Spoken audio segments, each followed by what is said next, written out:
True to the name of the Congress, Hippocratic Unites 5 continents, we move now from China to India, where we are very honored to invite our next speaker, Dr. Sanjay Cherian from Chennai, India.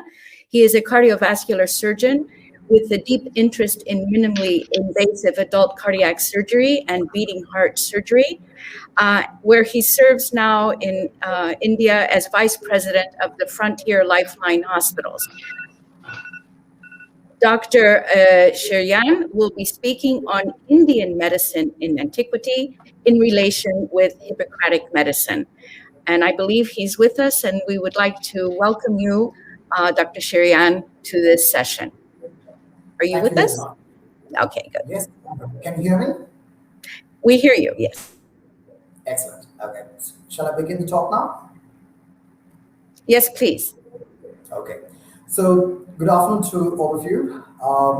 My topic is going to be about the influence of Hippocrates on Indian medicine.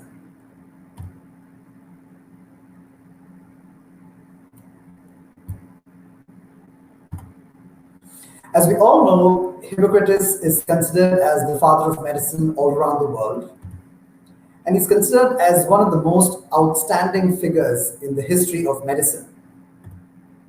And he was the one who taught us all that diseases had a natural cause and not a curse of the gods. Now, I should actually thank the organizers for giving me this opportunity to talk, because when I was doing my literature search, I realized that there was an article already printed entitled "The Impact of Ancient Greek Medicine in India, the Birth of Unani Medicine." And this was a paper which was published in the year 2015 from the Kapodistrian University of Athens in Greece. Now, as we all know, there was a lot of trade which happened between India and Europe in the olden times. So there's a lot of spices and gold and tea and cotton which was going past the two countries. And it's not just that, but there was also a lot of knowledge which was being transferred between the two countries. And this led to the knowledge transfer based on Greek and Arabic medicine coming into India. And these were the teachings of the great Hippocrates, Galen, and the other Arab physicians that came into India. So when we look at Indian medicine as a whole, India has the unique distinction of having 6 recognized and widely practiced alternative systems of medicine, namely Ayurveda, Unani, Siddha, Yoga, naturopathy, and homeopathy. Now, I'm not going to go into the details of each of these, but I'm going to give you a very brief insight into each of these. Ayurveda is otherwise known as the science of life, and it's based on the principle that natural healing of the body happens when there is a balance between the body and the mind. And this is again based on natural diets, natural massages, exercises, and natural medications primarily derived from herbs. The next is Unani. Unani means Greek in the Arabic language. And as I mentioned already, it has its origin in Greece. And this is based on the principle that there are 4 body fluids, primarily the blood, the airway secretions, urine, and bile. So anytime there's an imbalance in any of these 4 body fluids, there is disease. And also when there's an imbalance between the body and the 4 elements of life, which is air, water, earth, and fire. So this treatment again is based on botanical extracts from natural products such as saffron, cardamom, citrus, bay leaf, and as we all know today, these are the benefits of natural vitamins, minerals, and antioxidants. The other form of treatment is Siddha, which basically means the perfected one. So we're talking about a high degree of physical and spiritual perfection in the patient. So the patient is put onto a very strict diet and a meditation routine. And patient also goes through these deep breathing exercises that we call pranayamas, which is very helpful for the lung diseases. The other treatment is yoga, which is again now very popular all around the world. It's a group of physical, mental, and spiritual exercises. And based on the posture of the person, called asanas. And this has been proven to improve the flexibility of the patient, also relieve stress, and improve the cardiac and respiratory function. Next is naturopathy, and it's based on the principle that natural foods are natural medicines. So it's based on the principle that the body, if it is given natural foods, the body has an ability to heal itself. And the last is homeopathy, which again has its early origin in Germany, but then found its way into India, and is again based on natural derivatives taken from plants. And it stimulates the body's own immune response and healing process, and is still very popular in India for treating allergies and arthritis, skin lesions, etc. Having said this, the father of Indian medicine is this person here by the name of Sushruta, and he is regarded as an ancient Indian physician who practiced and lived in the 6th or 7th century BC. And he was the author of a book named the Compendium of Sushruta, which even today is the foundational textbook of Ayurveda in India. Now, these are some of the surgical instruments that were actually invented and used by Sushruta. Now, if you look at some of these bone cutters, nibblers, the needles, sutures, and even endoscopes, they're very similar to the instruments that we use even today in surgery. This is a painting of Sushruta. As you can see, he's operating on a patient there, and he was not just known for his treatment with medicines and also with surgeries, but he was also regarded as a very important teacher. So in this painting, you can see him operating on a patient with the students holding the patient down and also watching the surgery very keenly.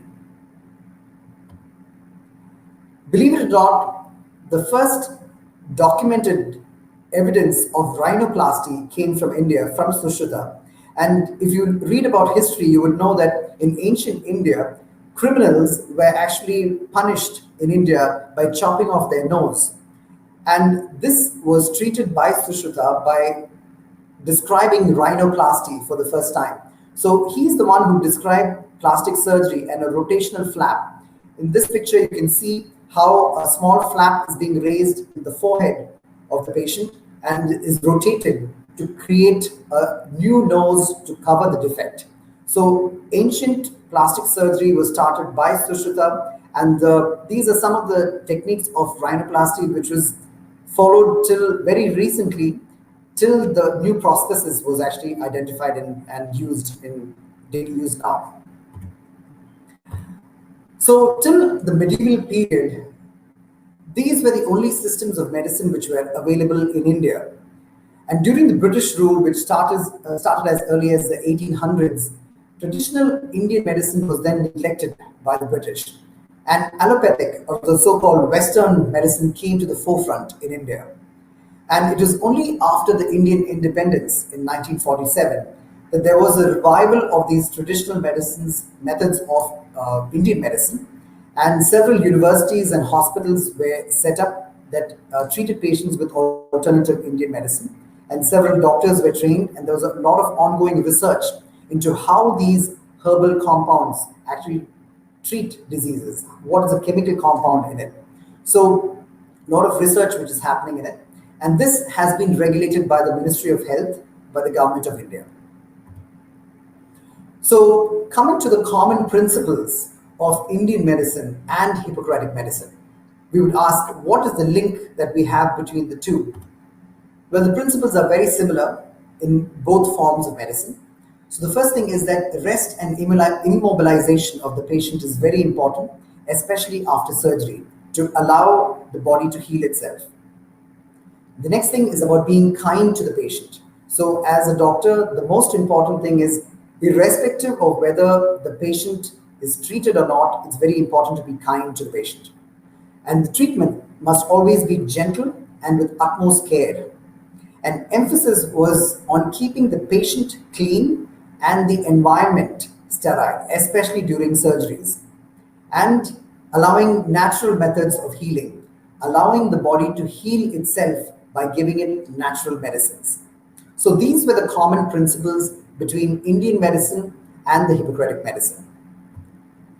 Now, we know that the whole world is surviving and fighting against the COVID virus. So I thought I should share a little bit of experience, personal experience between COVID and me. I myself was infected with the COVID and I was very sick in the early years last year, early days, when there was no vaccine which was available for COVID. I unfortunately also lost my mother to COVID. So it was a very difficult time that the whole country went through. But you know what is surprising is that despite the population that we have in India, we did not have too many deaths when compared to other countries. Now, many of us, because we do not have access to the vaccine in the early days of COVID, most of us went to the natural remedies of treatment. And many of us took a concoction of 15 herbs. And this was along with green tea and with lime, ginger, garlic, turmeric, etc. Although it was not very palatable, not very tasty to drink, it was quite effective because these are proven compounds which are known to have immunoboosters, antiviral and anti-inflammatory properties. So many of us went in for this natural method of treating COVID, and after which we all went in for the vaccine as well. So the fact is that many of the students, many of the younger generation doctors of today may not be actually aware of Hippocrates or his teachings or his principles. But it is a fact that even though many countries overseas have actually moved away from the Hippocratic oath, all the medical students in India, even today, take the Hippocratic oath during their graduation ceremony. Even when I graduated from my medical school in India, we took the Hippocratic oath.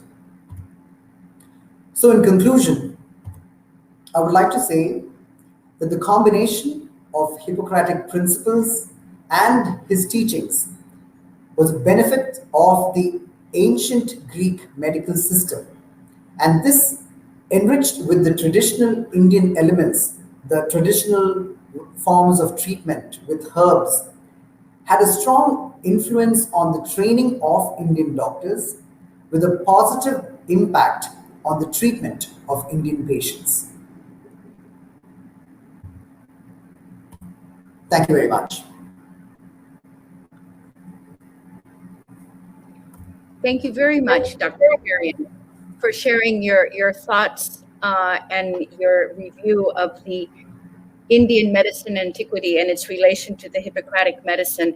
It's very enlightening to hear about the Ayurveda, or the balance between body and mind, or what we would prefer saying soma and psyche and perhaps environment, and the idea that good general health is achieved through harmony of the balance or the homeostasis between all of these elements. Very insightful and very enlightening. Thank you very much for sharing your review and your thoughts.